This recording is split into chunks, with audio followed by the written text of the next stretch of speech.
नमस्कार, मैं हूं अमीश देवगन और आप देख रहे हैं आर पार। क्या पश्चिम बंगाल में हिंदुत्व के नाम पर सियासी आर पार होगा? यह सवाल इसलिए खड़ा हो गया है क्योंकि नॉमिनेशन से पहले, ठीक पहले, ममता दीदी का अंदाज पूरी तरह से बदल गया है। पहले उन्होंने चंडी पाठ किया, फिर भगवान शिव का जलाभिषेक किया यानी रुद्राभिषेक किया और उसके बाद पैदल मार्च करते हुए नामांकन के लिए पहुंच गई। तो उधर बीजेपी कह रही है कि इस ढोंग वाले हिंदुत्व से कोई फायदा नहीं होने वाला है क्योंकि बंगाल की जनता आपको अच्छी तरह से जानती है। उधर कांग्रेस के अधीर रंजन चौधरी कह रहे हैं कि ममता बनर्जी अब घर घर जाकर कह रही है कि मैं ब्राह्मण हूं, जबकि पहले वो सबके सामने ये कहती थी मैं हिजाब पहनती हूं, लोगों के लिए दुआ मांगती हूं और मुसलमानों की हिफाजत करती हूं। सवाल है कि क्या ममता बनर्जी भारतीय जनता पार्टी के सबसे मजबूत पिच पर हाथ आजमाने की अब कोशिश कर रही हैं क्योंकि हिंदुत्व की पिच पर बीजेपी को सबसे मजबूत खिलाड़ी माना जाता है। सवाल है कि आखिर इस सियासी धर्म युद्ध में कौन क्लीन बोल्ड होगा? आज इसी पर होगी देश की सबसे बड़ी बहस, शुद्ध सियासी धर्म युद्ध।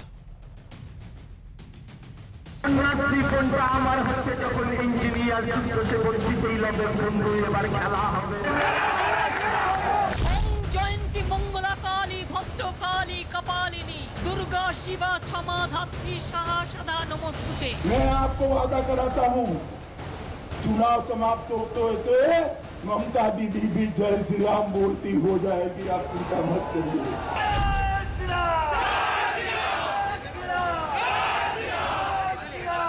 मधुकैटभ विद्याभि विधात्री बड़दे नमो रूपं देहि जयं देहि जशो देहि दिशो जयी महिषासुर निर्नाश विधात्री बड़दे नमो रूपं देहि जयं देहि जशो देहि दिशो जयी।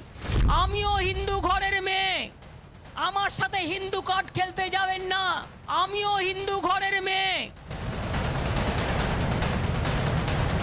नंदीग्राम से नामांकन के ठीक पहले ममता बनर्जी ने जो अंदाज दिखाया, उसे लेकर हिंदुत्व की सियासत पर तूफान खड़ा हो गया। ममता ने गलत मंत्रोच्चारण कर बंगाल की संस्कृति का बार बार अपमान किया है। इससे पहले उन्होंने कई बार भगवान राम का अपमान किया। जो बंगाल का अपमान करते हैं उनको बंगाल की जनता नहीं चाहती है। बाहर मोदी, दीदी को चंडी जाप करा दिया। बाहर मोदी, दीदी चुनाव है इसीलिए ना, नहीं तो असली रूप तो आपका पूरा बंगाल का हिंदू समाज ने देखा है। ममता बनर्जी ये पहली बार अपने को ये साबित करने का कोशिश कर रहे हैं कि वो एक ब्राह्मण लेडी है। पिछले दिनों ने वो आम लोगों के सामने जाके ये कहती थी कि देखो मैं हिजाब पहनते हैं, लोगों के लिए दुआ मांगते हैं, हमारा तस्वीर देखो, छवि देखो, और मैं मुसलमानों को हिफाजत करते हैं।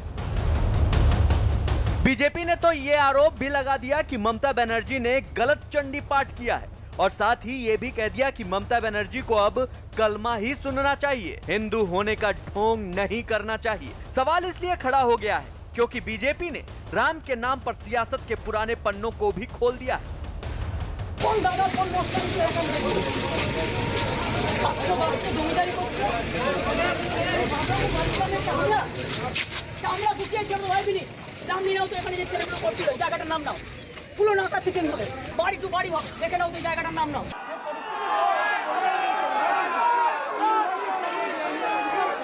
नहीं, मेरे को तो लगता है कि गवर्नमेंट का प्रोग्राम का कोई डिग्निटी होना चाहिए। एक गवर्नमेंट का प्रोग्राम है, कोई पॉलिटिकल पार्टी का प्रोग्राम नहीं है, और पॉलिटिकल पार्टी का और गरम पब्लिक का प्रोग्राम है। मैं तो आभारी हूँ प्रधानमंत्री जी का, कल्चरल मिनिस्ट्री का, कि आप लोगों ने कोलकाता में प्रोग्राम बनाया, लेकिन किसी को आमंत्रण करके, निमंत्रित करके उसको बेइज्जत करना ये आपको शोभा नहीं देता है। मैं फिर आप लोगों को कहेंगे, यही on protest of that I am not telling anything. जय हिंद, जय बांग्ला। लेकिन नंदीग्राम में ममता बनर्जी वर्सेस शिवेंदु अधिकारी के महासंग्राम में एक और मुद्दा उबाल पर है।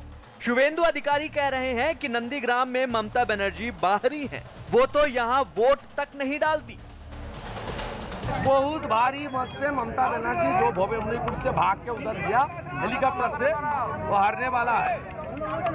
50,000 से ज्यादा वोट में उन्होंने चुनाव हारेगी, पूरी तरह से हारेगी। আমি নাকি বাইরের লোক, আমি বাংলার লোক বাইরের লোক হয়ে গেলাম ভাই, আর তুমি দিল্লির লোক বাইরের লোক হলে না, তুমি রাজস্থানের গুন্ডা, তুমি গুন্ডা হলে না।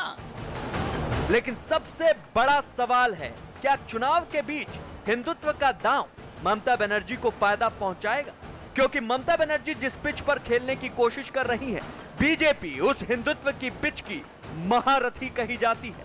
तो आज इसी पर होगी देश की सबसे बड़ी बहस, शुद्ध सियासी धर्मयुद्ध।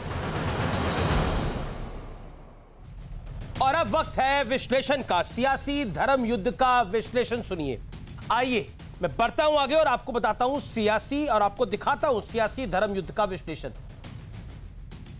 11 फरवरी 2021 को अमित शाह ने कहा था कि चुनाव आते आते ममता दीदी जय श्री राम का नारा लगाने लगेंगी। सुनते हैं अमित शाह ने क्या बोला था।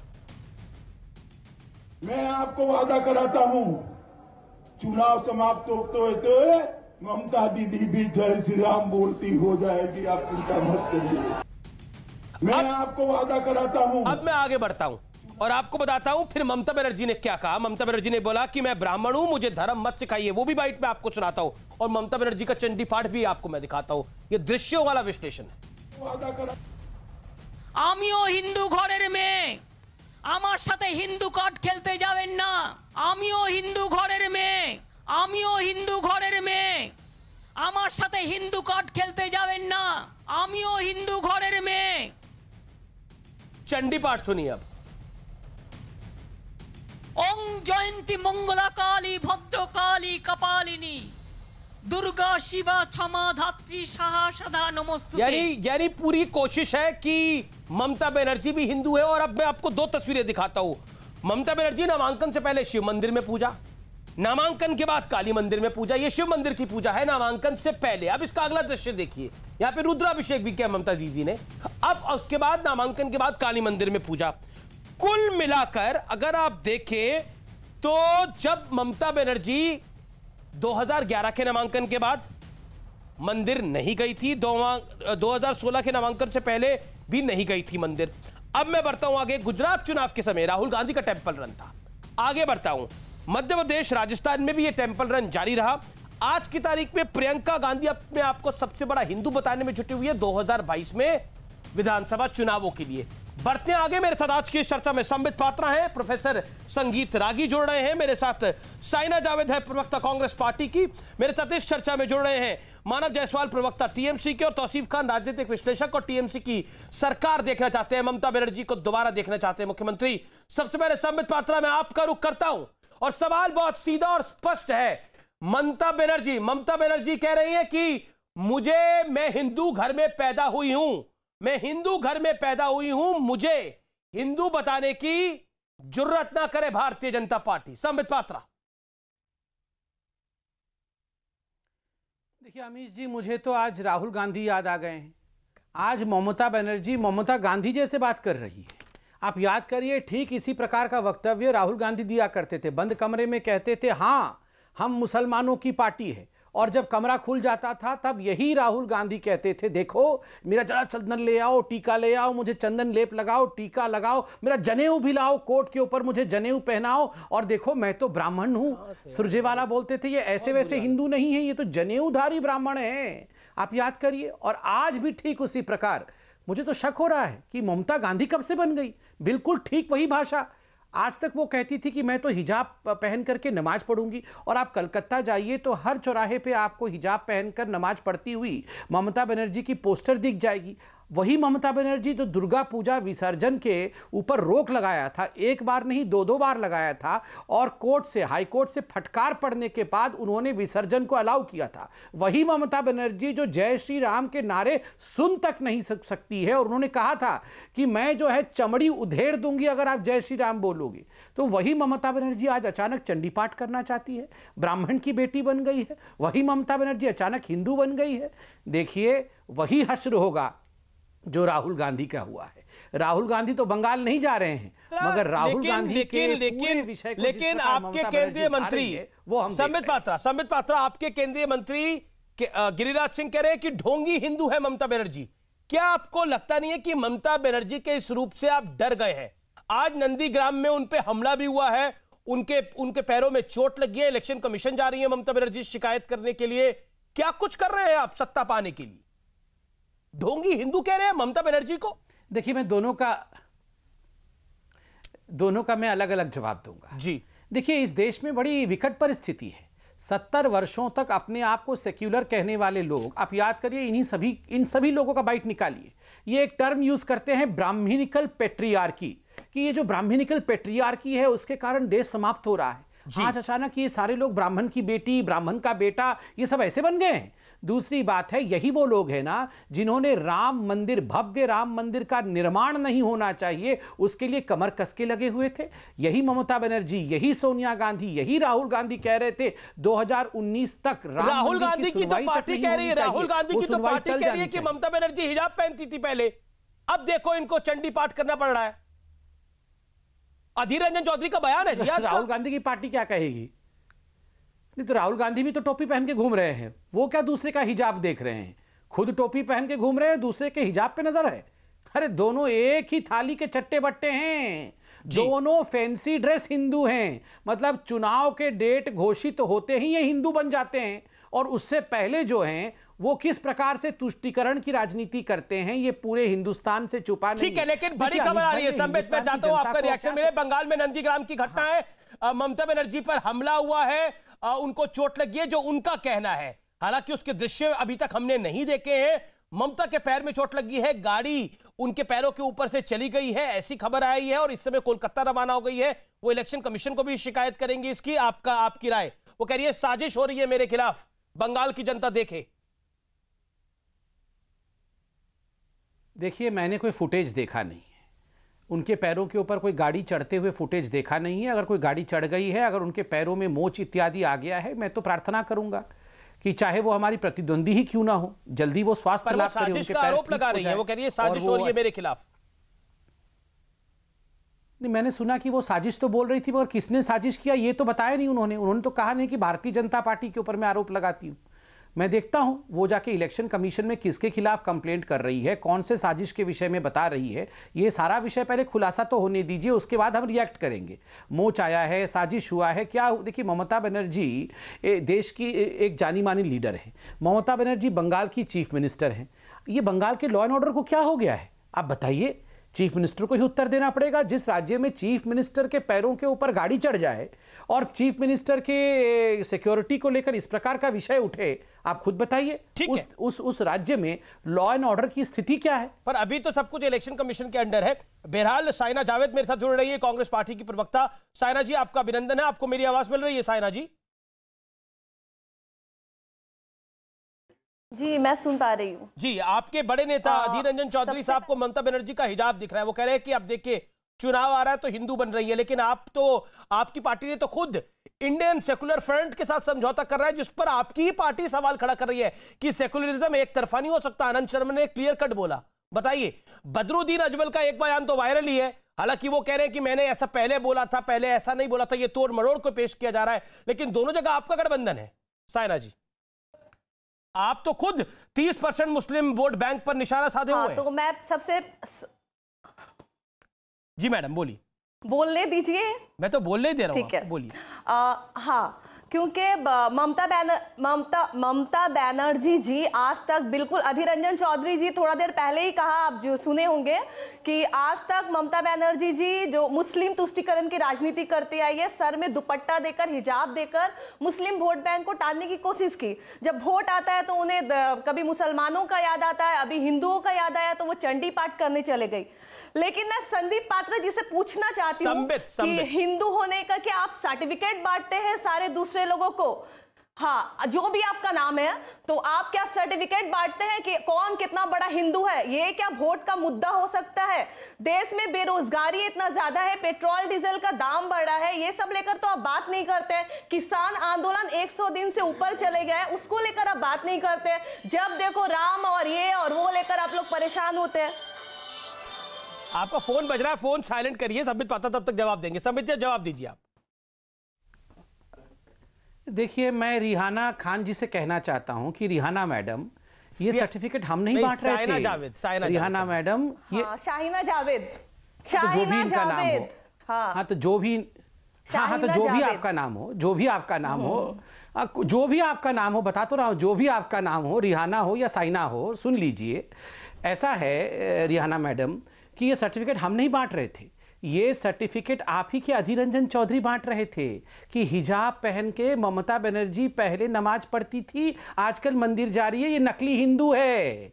और खैर रिहाना जी ये सब छोड़ दीजिए, तो आप तो मेरी बहन हैं, आप बताइए राहुल गांधी को कब भेज रहे हैं? हिंदू होने से आपको बुरा लग रहा है? अरे ममता बनर्जी जी, अरे अधीर रंजन चौधरी को बुरा लगा है? लगता है अधीर रंजन चौधरी भी चाको की राह में चलने वाले हैं। प्रॉब्लम तो अधीर रंजन चौधरी को था, वो भी चाको बन गए हैं क्या? 2 करोड़ लोगों, 2 करोड़ अधीर रंजन चौधरी का नाम पेट्रोल कब से हो गया? भाई ये रिहाना मैडम से बोलिए, अधीर रंजन चौधरी का नाम पेट्रोल कब से हो गया? संबित पात्रा, मेरे निवेदन आप शांत हो जाइए। साइना जावेद, देखिए डिबेट के कुछ, डिबेट का भी कुछ धर्म होता है, डिबेट का धर्म होता है, जो टॉपिक है उसी पे डिबेट करें। अगर आपको बेरोजगारी पे डिबेट करनी है तो बेरोजगारी का विषय होता है, हम कांग्रेस के हेडक्वार्टर को बताते हैं, वो बेरोजगारी पे केस भेजते हैं। लेकिन आज अधीर रंजन चौधरी ने ममता बनर्जी के हिजाब और चंडी पाठ पे बोला। मैडम सुनिए, मैंने साइना जी ये नॉन स्टॉप बोलने से मैं, ये देखिए देश का सबसे लोकप्रिय डिबेट है, मेरा निवेदन है, आपको करोड़ों लोग इस समय देख रहे हैं, इसलिए आप मेरी डिबेट में पहली बार आ रही है, मैं तुम्हें निवेदन ही कर सकता हूं आपसे। मेरी रिक्वेस्ट है madam, please humbly accept that कि बीच में किसी के ना बोले, सब अपनी बात को रखें, आप अपनी बात को रखें तो डॉक्टर पात्रा ना बोले, वरिष्ठ बीजेपी के नेता हैं वो अपनी बात को रखते हैं, आप भी अपनी पार्टी की प्रवक्ता हैं, तो मुझे लगता है कि एक एक करके बात रखनी चाहिए। लेकिन अभी आपने काफी कहानी पढ़ी और काफी कहानी सुनाई, लेकिन एक सवाल मैं आपसे मैडम मैं पूछना चाहता हूं, पूरा कर लूं? एक संबित पात्रा मैं आपकी बताता हूं, लेकिन आप यहां पर कह रही हैं देखिए इन सब मुद्दों की बात होनी चाहिए, लेकिन इंडियन सेकुलर फ्रंट से समझौता भी तो आपने इन्हीं 30% मुसलमानों के वोटों के लिए किया है। वो समझौता किस लिए? असम में बदरुद्दीन अजमल से समझौता किस लिए किया गया है? नहीं, किस लिए किया गया है? कौन से वोट बैंक के लिए बदरुद्दीन अजमल के साथ समझौता? और आईएसएफ के साथ समझौता किस वोट बैंक के लिए? राजनीति में अगर बात होगी तो दोनों तरफ की बात होगी। बीजेपी अगर धर्म की राजनीति करती है, हिंदुत्व की राजनीति करती है, तो आप किस चीज की राजनीति कर रहे हैं आईएसएफ के साथ समझौता करके, जिसमें आपके पार्टी के नेता सवाल खड़ा कर रहे हैं? साइना जी उस सवाल का जवाब दीजिए कृपया करके। आईएसएफ इंडिया सेकुलर फ्रंट, ठीक है, वहां कहीं भी धर्म की बात नहीं कर रहे, वो बोल रहे हैं कि जो पिछले वर्ग है, जो हिंदू दलित भाई है, जो क्रिश्चियन भाई है, जो सिख भाई है, जो आदिवासी है, जो मुसलमान माइनॉरिटीज जो पिछले रह गए, जो सरकार ममता बनर्जी जी का जो वादा किया था उन लोगों को वो पूरा नहीं की, उसको लेकर आईएसएफ पार्टी बना है, जो पिछले वर्ग के अधिकार के लिए लड़ाई कर रहे हैं। उन्हें आप मुसलमान क्या सिर्फ इसलिए बना रहे क्योंकि उनका नाम में मुसलमान है, इसलिए उनको अधिकार नहीं है किसी आम जनता के लिए, दलित के लिए तो लड़ने अपनी पार्टी के नेताओं को भी समझाइए। माननीय आनंद शर्मा कह रहे हैं कि सेकुलरिज्म पर सोच एक तरफा नहीं हो सकती, कट्टरपंथी है वो, ये कहा है आपकी पार्टी के नेता। ये संबित पात्रा ने नहीं बोला, बीजेपी के अध्यक्ष जेपी नड्डा ने नहीं बोला, कैलाश विजयवर्गीय ने नहीं बोला, अमित शाह ने नहीं बोला, ये बात आपके नेता ने बोली। आनंद शर्मा ने बोला ना कि ये कट्टरपंथी सेकुलरवादी कैसे हो सकते हैं। उन्होंने हाँ बोलिए।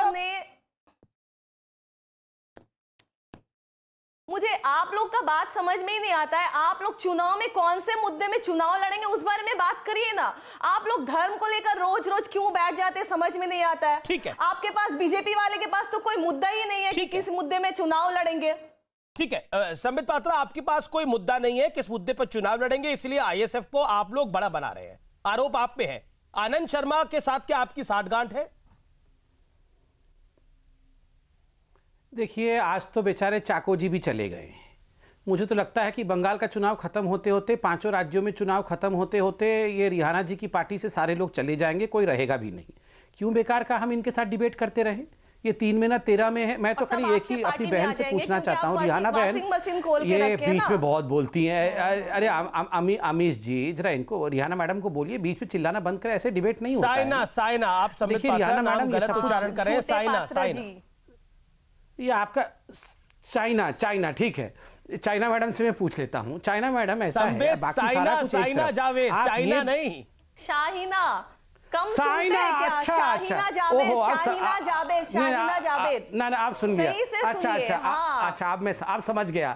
आप समझ में आ गया। मैंने चाइना सोच लिया था, सॉरी। देखिए, ऐसा है कि आप वो सब कुछ छोड़िए। आप तो राहुल गांधी को कब बंगाल भेज रहे हैं ये बताइए।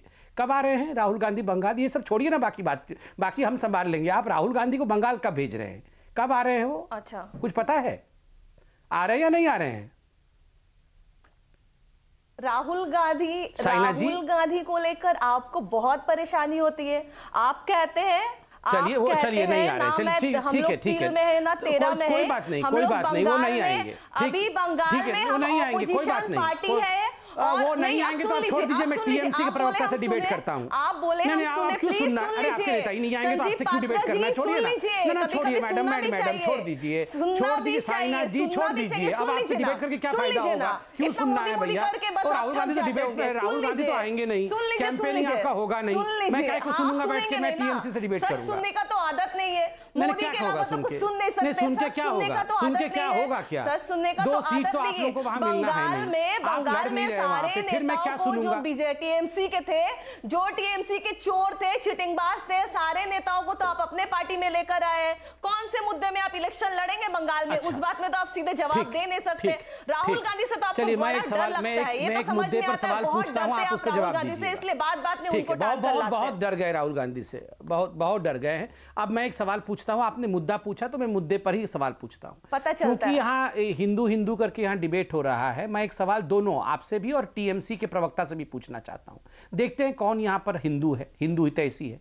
ये सीएए को लेकर आप दोनों ही कह रहे थे ना, काका छी, आपसे सर्टिफिकेट नहीं लेंगे। मथुरा कम्युनिटी जो हिंदू है, हिंदुस्तानी है, हम हिंदुस्तानी है। अमीश भाई, मैं एक बहुत सीरियस विषय पूछ रहा हूं, और अमीश भाई एक बहुत सीरियस सवाल पूछ रहा हूं, इस सवाल को लिया जाए। मैं बहुत सीरियस सवाल ले रहा हूं। मैं यहां सवाल पूछ रहा हूं कि मथुरा कम्युनिटी बंगाल में 3 करोड़ की उनकी जनसंख्या है। वो बांग्लादेश से 1971 के आसपास प्रताड़ित होकर हिंदुस्तान आए थे, बंगाल में बसे थे। आप बताइए, बीना पानी देवी 102 वर्ष की थी, परम हिंदू हैं ये लोग। बीना पानी देवी जी ने कहा था कि आप सीएए के माध्यम से हमें सिटीजनशिप दीजिए। ममता जी ने 2016 में प्रतिज्ञा किया था, प्रतिज्ञा भंग किया। बीना पानी देवी जी आज हमारे बीच में नहीं है, चिट्ठी लिख के अभिशाप दिया था ममता बनर्जी को। आज मैं कांग्रेस और टीएमसी से पूछना चाहता हूं, आप मथुरा कम्युनिटी को सिटीजनशिप देने, सीएए के माध्यम से सिटीजनशिप देने के हक में हैं या नहीं है? हम देखते हैं जरा, आप असली हिंदू हैं या नहीं। अभी टेस्ट होगा, दोनों का टेस्ट लीजिए अमीश भाई जरा। ये सीएए के माध्यम से मथुरा कम्युनिटी को सिटीजनशिप देने के हक में है या नहीं? अभी टेस्ट होगा। मानव जायसवाल, ममता दीदी को अपने आप को दिखाना पड़ रहा है मैं हिंदू हूं, चंडी पाठ करना पड़ रहा है। बीजेपी कह रही है वो चंडी पाठ भी गलत कर रही है, मंदिर भी जाना पड़ रहा है। भारतीय जनता पार्टी ने मजबूर कर दिया है हिंदुत्व की सियासत करने के लिए ममता बनर्जी को। और आज तो कांग्रेस के अधीर रंजन चौधरी भी कह रहे थे कि पहले तो हिजाब पहनती थी और अब मंदिर जा रही है। पहले तो सभी को मेरा नमस्कार जी, और शाइना जी आपको भी मेरा नमस्कार।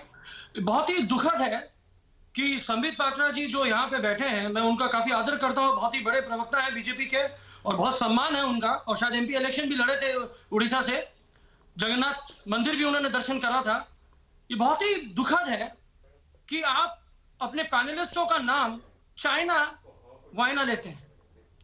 मुझे खेद है अमीश जी कि आपके शो में एक स्त्री का सम्मान नहीं हो पा रहा है। अरे ममता जी, नड्डा जी का नाम नड्डा डड्डा भड्डा बोलती है, पहले उसका खेत जताइए, पहला खेत जताइए नड्डा जी का नाम जो ममता बनर्जी ने लिया था। बाद में आप साइना जी को प्रोटेक्ट करिएगा। अरे सुनिए, पहले माफी मांगिए। ममता जी ने नड्डा जी का नाम नड्डा डड्डा भड्डा बोला था, तब आप माफी मांग रहे थे आके। अभी जोर से क्षमता। अरे आप लोगों को सुनाएंगे, सुनने नहीं आए हैं हम यहाँ पे।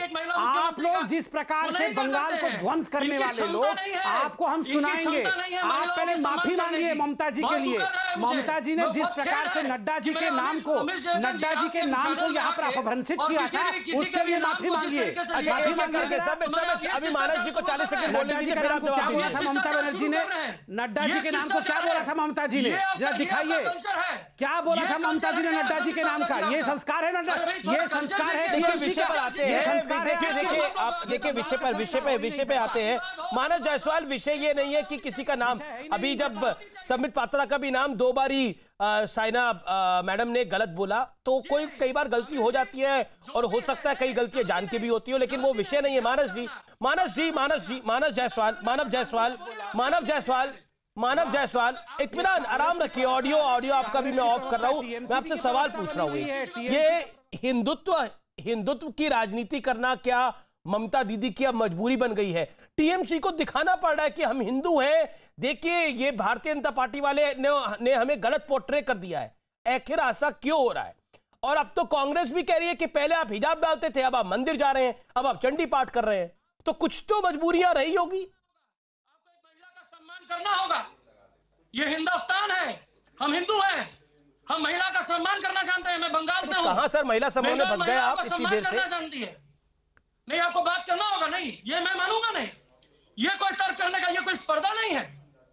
ये स्पर्धा का मर्यादा को रखिए, गरिमा मानिए। मानने दीजिए ना अमित जी, आपका महिला को रिहाना बोलने से असम्मान कैसे हो जाता है भैया? रिहाना इतनी खराब हो रही है। मुझे पता है मेरी ड्यूटी क्या है। मेरा ड्यूटी है कि कार्यक्रम सुचारू रूप से चले।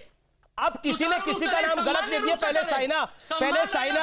साइना जावेद ने संबित पात्रा का नाम गलत ले दिया तो मैं उस पर बहस करूं। फिर संबित पात्रा ने साइना जावेद का नाम चाइना जावेद ले दिया तो मैं उस पर बहस करूं। मानस जी, जिस बहस को मैं करने के लिए आया हूं वो करे ना। आप बताइए ना, मेरे सवाल का जवाब दीजिए, या तो आप असहज हो रहे हो उस सवाल का जवाब देने के लिए। पता जी, आपको पता नहीं आपके पैनलिस्ट कौन है? अगर आपको नहीं पता है तो दुखद है कि आप यहाँ बैठे हुए हैं। आप उठ के चले जाना चाहिए। अपने पैनलिस्टों के बारे में आपको ज्ञान नहीं है, क्या हो गया? उनके नाम को ज्ञान नहीं है।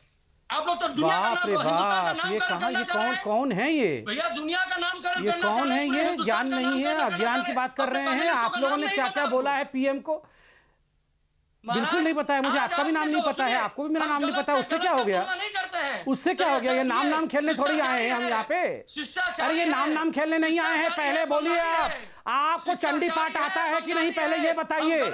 आप पहले बताइए, ममता बनर्जी तुष्टीकरण की राजनीति क्यों करती है, ये बताइए। पहले ये बताइए, ममता बनर्जी पहले हिजाब पहन के नमाज पढ़ती थी, आज अचानक हिंदू बनने के होड़ क्यों कर रही है? पहले ये बताइए, ममता बनर्जी ने दुर्गा पूजा का विसर्जन को क्यों रोका था? पहले ये बताइए, जय श्री राम से, राम के नाम से ममता बनर्जी को क्यों चिढ़ है? माफी मांगिए।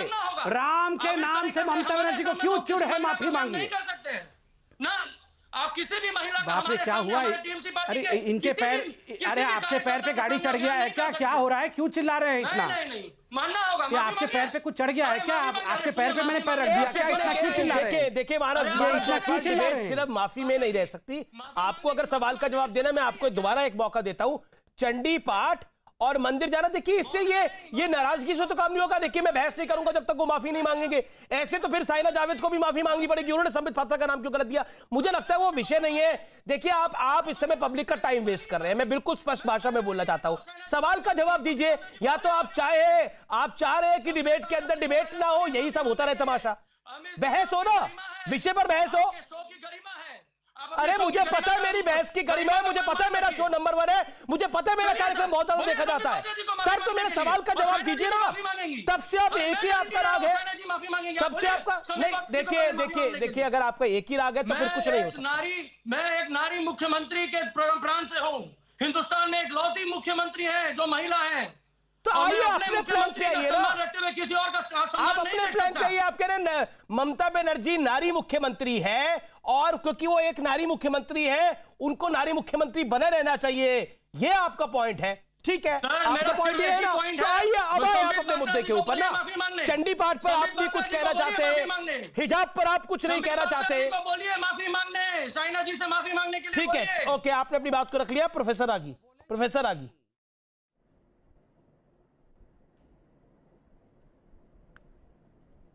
प्रोफेसर आगी बोलिए, प्रोफेसर आगी बोलिए। आप प्रश्न करेंगे तभी तो बोलेंगे, आप प्रश्न करेंगे तब भी उसी का उत्तर दूंगा या मैं एक्सटेम्पोर बोलूं? आप प्रश्न करें, आप क्या हमसे जानना चाहते हैं?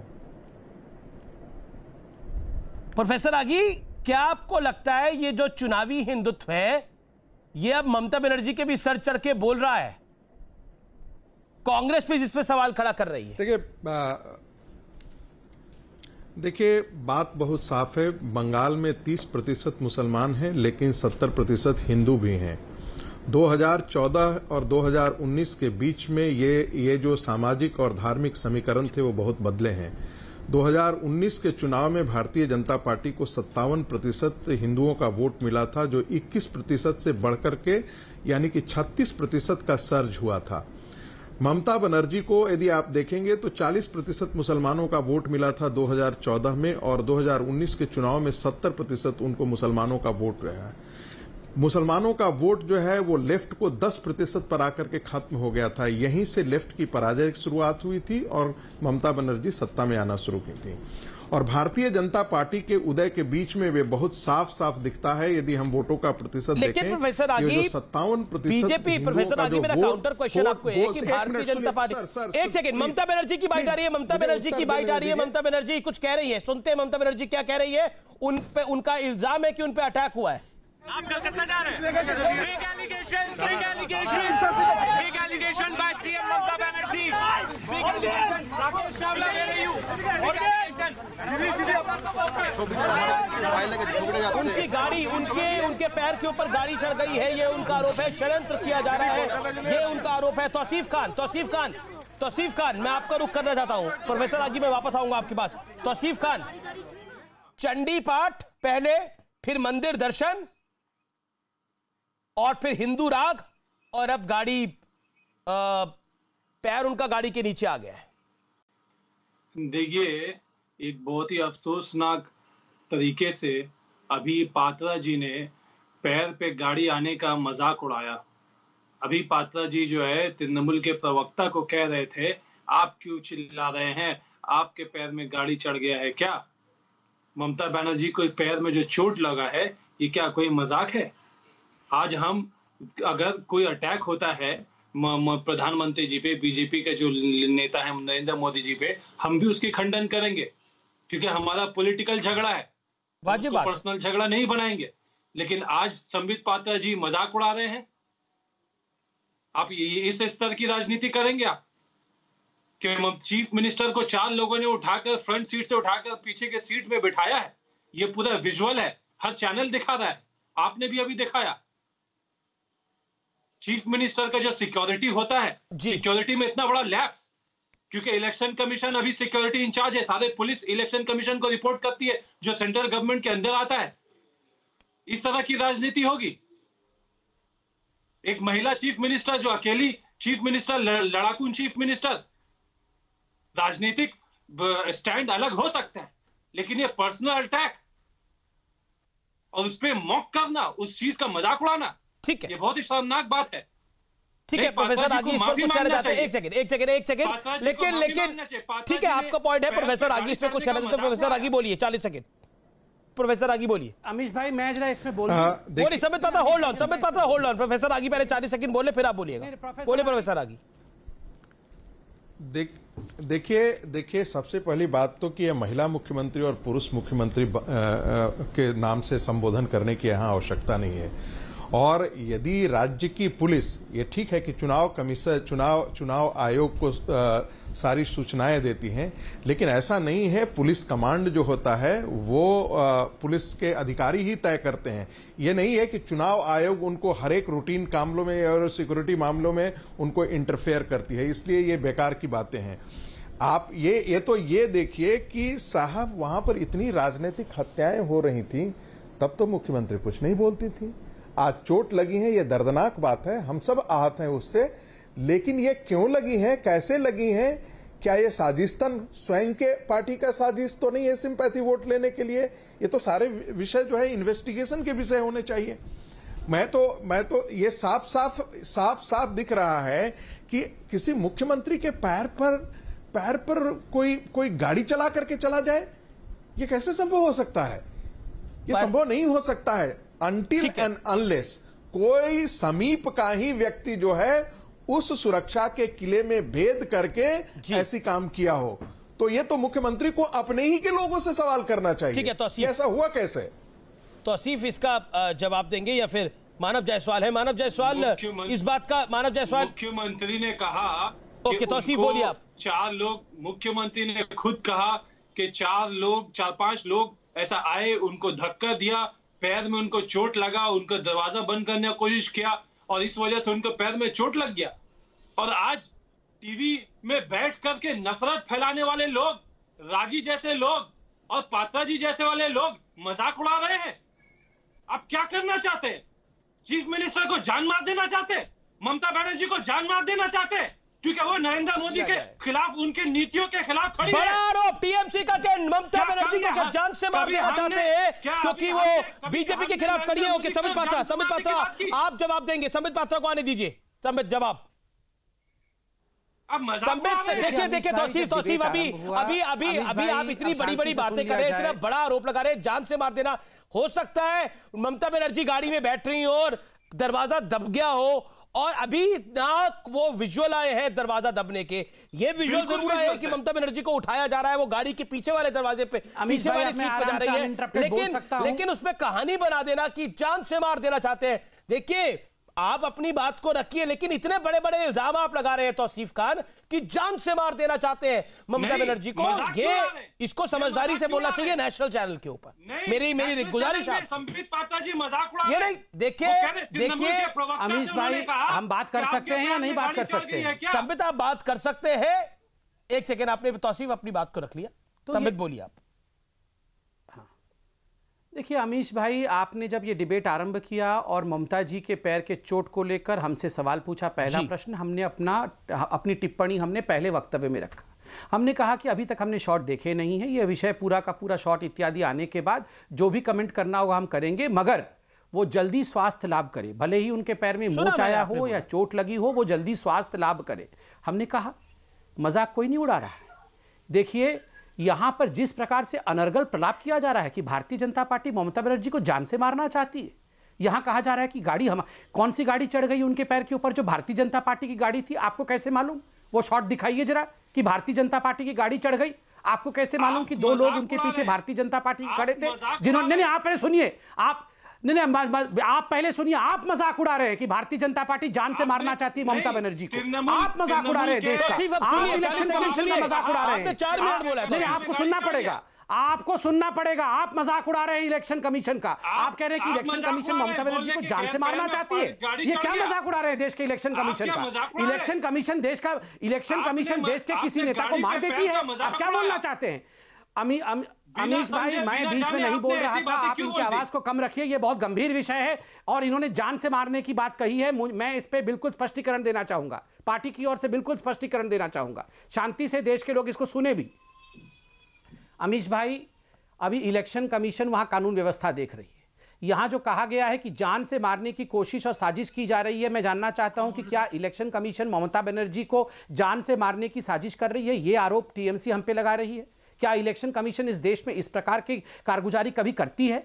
इलेक्शन कमीशन एक फेयर संस्था है। पहले भी ममता जी ने सीबीआई के ऊपर और बीएसएफ के ऊपर भी इल्जाम लगाए थे कि ये कू करना चाहती है और हमारी जो सरकार है उसको गिराना चाहती है। आर्मी, बीएसएफ, इलेक्शन कमीशन, कम से कम इनको तो राजनीति से ऊपर रखिए। और आप बताइए, आपने कहा गाड़ी भारतीय जनता पार्टी ने चढ़ा दी। किसने कहा भारतीय जनता पार्टी ने गाड़ी चढ़ा दी? कहां है वो शॉट? कहां है वो गाड़ी? आप गाड़ी का नंबर बताइए, किसकी गाड़ी थी जो भारतीय जनता पार्टी की गाड़ी आपने बताया? आप बताइए। नहीं, आप पहले बताइए। आपने कहा कि भारतीय जनता पार्टी के लोगों ने धक्का दिया। आप उन लोगों का नाम बताइए। मैंने उनके प्रवक्ता को बोला, मैंने ममता जी वाली गाड़ी नहीं बोली। मगर मैंने उनके प्रवक्ता को बोला आप दोनों को जोड़ के क्यों देख रहे हैं? ममता बनर्जी को तो मैंने कहा मैंने कहा ममता बनर्जी के पैर की मोच जल्दी ठीक हो, ऑन रिकॉर्ड है, देख लीजिए। बिल्कुल बोला है संबित पात्रा।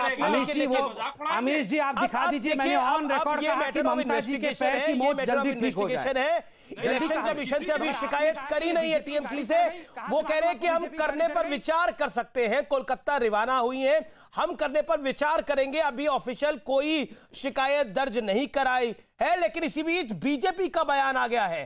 बीजेपी की तरफ से बयान आ गया है, जो ममता बनर्जी के पैर पर चोट लगी है शीघ्र लाभ हो, यह कहा है भारतीय जनता पार्टी ने। अभी कुछ देर पहले संबित पात्रा ने, लेकिन कार में बैठते समय यह चोट लगी है, जो जानकारी मिल रही है। ममता ने लेकिन इस पर साजिश का आरोप लगाया है। मैं आगे बढ़ता हूं, मैं वापस अपने डिबेट के ऊपर आता हूं। तौसीफ खान, एक सेकेंड, प्रोफेसर आगी मैं आपके पास आ रहा हूं। प्रोफेसर आगी मैं आपके पास आ रहा हूं। तौसीफ खान, आप कहते थे कि राजनीति में धर्म नहीं होना चाहिए। ममता बनर्जी तो हिंदुत्व, हिंदू, चंडी पाठ, मंदिर सब कर रही हैं, अब आपको राजनीति में धर्म नहीं दिख रहा। भारतीय जनता पार्टी तो जय श्री राम करती थी, आप कहते थे देखिए ये कॉम्युनल बातें करते हैं। ममता बनर्जी कॉम्युनल है या सेकुलर है? नहीं, देखिए कोई किसी का धर्म के प्रति आस्था है तो इस पे राजनीति नहीं होती है, वो उसका पर्सनल मैटर होता है। अगर कोई जा रहा है, अगर आस्था है, अगर आपको आस्था है तो आप अपने घर में जो भी प्रार्थना करिए, इबादत करिए।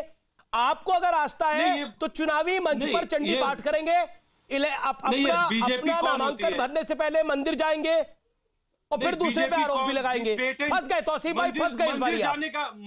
मंदिर जाने का पेटेंट राइट रखा हुआ है क्या बीजेपी? बिल्कुल किसी के पास पेटेंट नहीं है। आप भी जाना चाहे मंदिर जा सकते हैं, कोई भी जाना चाहे मंदिर जा सकता है, किसी को कोई रोक नहीं सकता। लेकिन परसों तक आप कहते थे देखिए ये धर्म नहीं होना चाहिए राजनीति के अंदर। ममता बनर्जी को कुछ दिखाने की जरूरत नहीं है, लोग जानते हैं। आज दिखाने की जरूरत क्यों पड़ रही है? बीजेपी ने मजबूर कर दिया इतना कि बोलना पड़ रहा है कि देखिए मैं हिंदू हूं, मैं ब्राह्मण हूं, मैं ब्राह्मण परिवार में पैदा हुई। क्यों? अरविंद केजरीवाल से क्या कंपैरिजन ममता बनर्जी का हो गया?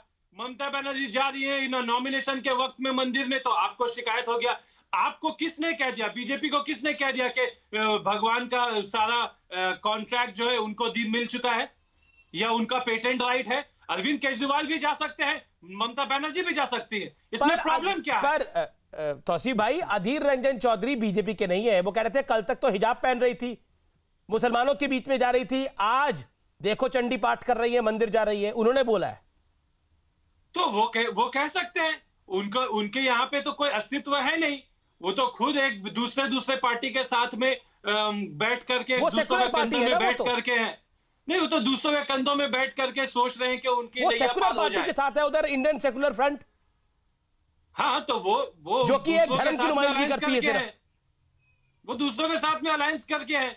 ठीक है, इनसे क्या फर्क पड़ता? आज अगर नंदीग्राम में यह कहा जा रहा है कि ममता बनर्जी बाहरी हो गई, तो सवाल ये उठता है कि बंगाल की चीफ मिनिस्टर, सवाल है बंगाल की चीफ प्रोफेसर आगी जवाब देंगे। बाहरी हो गई, प्रोफेसर आगी नंदीग्राम में बाहरी नहीं हुए। पेटेंट नहीं है बीजेपी और आरएसएस के पास। जवाब अमीश जी, समीकरण बहुत सीधा है। ममता बनर्जी को अब डर सताने लगा है। 57% वोट यदि हिंदुओं का पिछली बार 2019 में आया है, यदि ये 70-80% के आसपास आता है तो बंगाल में ममता बनर्जी बुरी तरह से परास्त होंगी। उनको डर यही सता रहा है कि कांग्रेस ने जो अलायंस किया है लेफ्ट के साथ, यदि मुसलमानों का वोट जो 70% पिछले दफा 2019 के चुनाव में उनके पास आया था, जिसके कारण वो 42% के आसपास का मतदान उनके पक्ष में हुआ था, यदि वो खिसकती है तो वो उनके लिए उनकी राजनीतिक विसात यहीं जाकर के खत्म हो जाएगी। और मुझे लगता है कि यही वो कारण है कि हिंदुत्व के रास्ते पर वो लौटने का प्रयास कर रहे हैं। लेकिन एक बात बहुत साफ है, बंगाल का हिंदू पिछले 10 साल में जो कुछ भी देखा है वो इतना जल्दी नहीं भूल सकता है, और साख कोई एक दिन में नहीं कमाया जाता है। वो जरूर आज अपने समर्थकों के बीच में कह रही होंगी, मुसलमानों को जरूर उन्होंने समझाने का प्रयास किया होगा कि यदि हम हिंदुत्व का कार्ड नहीं खेलते हैं, तो यदि हिंदू पोलराइज होते हैं तो वैसी स्थिति में मुसलमानों के लिए यह बहुत खतरनाक होगा। ये हो सकता है कि हम सत्ता में नहीं आए और जो हम काम आपके लिए कर रहे हैं वो काम संभव नहीं हो पाए। यानी कि वो हिंदू कार्ड को वो इसलिए आ रही है ताकि वो हिंदुओं का वोट काटा जा सके। 20 सेकंड में क्विक रिबटल। तौसीफ 20 सेकंड में क्विक रिबटल। तौसीफ देखिए चुनाव लड़ने के लिए इनके पास में, बीजेपी के पास में कोई मुद्दा है नहीं। ये सबुज साथी प्रोग्राम में ये नहीं कुछ बोल सकते, ये कन्याश्री प्रोग्राम में कुछ बोल नहीं सकते। बंगाल में एक ही एम फैक्टर है, वो है महिला फैक्टर। बंगाल की हर एक महिला जो है दीदी के साथ है, दीदी को वोट देने वाली है। बंगाल में एम फैक्टर है, आपका ये कहना है। संबित पात्रा 15 सेकंड। सबसे बड़ा फैक्टर है मुस्लिम आतंकवाद, मुस्लिम फैक्टर और इस्लामिक कौन सा इंटेलिजेंस रिपोर्ट है ये? बिना किसी अच्छा ठीक है। अच्छा तौसीफ भाई आपने काफी देर बोला, विराम दीजिए। Sambit 15 second. Sambit quick 15 second. आतंकवाद बोलेंगे प्रज्ञा ठाकुर को क्या हम हिंदू आतंकवाद? ये देखिए कांग्रेस अपने हिंदू आतंकवाद पे उतर के आ गई। ठाकुर को क्या हिंदू कमाल की बात है। यहाँ कुछ नहीं बोला गया और तुरंत देखिए कांग्रेस और टीएमसी कैसे हिंदुओं को आतंकवादी बताने में। यही इनका असली चेहरा है अमीश भाई। आप देखिए तुरंत कैसे हिंदुओं को आतंकवादी के रूप में बयान करने की आतंकवाद किसी ही धर्म के साथ। देखिए सब लोग बोल रहे हैं, सब लोग बोल रहे हैं। मैं कह रहा हूं हिंदू मुसलमान ना करें, मैं दोबारा कह रहा हूं हिंदू मुसलमान ना करें। मैं शायना जावेद 30 सेकंड में सवाल का जवाब दीजिए। भारतीय जनता पार्टी तो ममता बनर्जी का विरोध कर रही है, आप कह रही है। आपने संबित पात्रा से 10 बार ही पूछा कि आप क्यों हिंदू हिंदू करते हैं। ये अधीर रंजन चौधरी ने भी क्या संबित पात्रा से ट्रेनिंग ले रखी है, जिनको ममता बनर्जी का हिजाब दिखाई दे रहा है? जवाब दीजिए ना इस बात का। वो कह रही है पहले तो हिजाब पहनती थी और मुसलमानों की हिफाजत की बात करती थी, अब चंडी पाठ और मंदिर घूम रही हैं। ये अधीर रंजन चौधरी की का कथन है। संदीप पात्रा जी जिस तरह से बात करते हैं हिंदुत्व बात का, और डायरेक्ट इस आपका नेशनल मीडिया नेशनल चैनल में वो बोले कि मुसलमान आतंकवाद, तो मैं चाहती हूं कि ऐसे मेंटेलिटी के लोगों को समझना चाहिए कि हिंदुस्तान की जो एकता है उसे तोड़ने की कोशिश ना करें तो ज्यादा बेहतर हो। उनके बीच और संगीत रागी जी के बीच में डिबेट हो रहा था। जो हिंदुस्तान की हिंदुस्तान की जो आप अधीर रंजन चौधरी के कथन पर क्या कहती है? ना करते हुए अच्छा आप ममता बनर्जी के खिलाफ लड़ना चाहती है, नहीं लड़ना चाहती, वो बात अब कंफ्यूजन है थोड़ा, लेकिन वो संगीत रागी ने बोला था। ओके संबित को आने चर्चा में लड़ाई कर रहे हैं। आप लोग अपने चैनल में सिर्फ यही दिखाते हैं कि ममता वर्सेस बीजेपी, क्योंकि यहाँ बंगाल में ग्राउंड पे तो दिखे, कांग्रेस ग्राउंड पे तो दिखे। संबित पात्रा देखिए ये चैनल पे इल्जाम आ गया। संबित अब आपका मैडम हुआ। संबित चैनल पे इल्जाम आ गया कि आप ममता वर्सेस बीजेपी दिखाते हैं, कांग्रेस ग्राउंड पर है और कांग्रेस को दिखाते नहीं है। हाँ है। अच्छा ठीक है, अब हुआ मैडम कि राहुल गांधी ऑपोजिशन लीडर है अब्दुल मन्नान जी, कैसे बात करेंगे अमीश भाई? करते नहीं है आप उसमें अमीश भाई, इनको ऑडियो डाउन करिए। संबित पात्रा बोलिए आप। अमीश भाई मैंने तो इनसे पूछा कि राहुल गांधी कब आएंगे, क्योंकि मुझे लगता है कि कांग्रेस में शायद राहुल गांधी सबसे कद्दावर नेता है। मुझे लगता है कि कांग्रेस ही चाहते हैं कि भविष्य में राहुल गांधी इनके अध्यक्ष बने। तो मैडम नाराज हो गई। मैडम ने कहा राहुल गांधी के बारे में हम क्यों बात करें, राहुल गांधी के बारे में आप मत पूछिए। तो स्वाभाविक है कि राहुल गांधी और कांग्रेस पार्टी बंगाल के चुनाव में ना 3 में है ना 13 में है। देखिए अधीर रंजन चौधरी ने कहा कि आप हिजाब पहनकर नमाज पढ़ती थी, आज हिंदुत्ववादी बनी हुई है, ये उनका प्रश्न था। तीसरा विषय है, ब्रेक से पहले कांग्रेस के प्रवक्ता ने कहा हिंदू आतंकवाद। देखिए बार बार हिंदू आतंकवाद, उसका जवाब बंगाल की जनता देगी। बहुत बहुत शुक्रिया आपका हमारे साथ चर्चा में जुड़े रहने के लिए। आज की बहस का निष्कर्ष यही है कि अपनी स्ट्रांग पिच पे खेलना चाहिए। हिंदुत्व भारतीय जनता पार्टी की स्ट्रांग पिच है। ममता बनर्जी अगर उधर आकर खेलना चाहेंगी और खेल रही हैं तो इसका नतीजे का इंतजार करना होगा। हर हाल पूर्व में इसके नतीजे से बीजेपी को फायदा ही हुआ है। नमस्कार।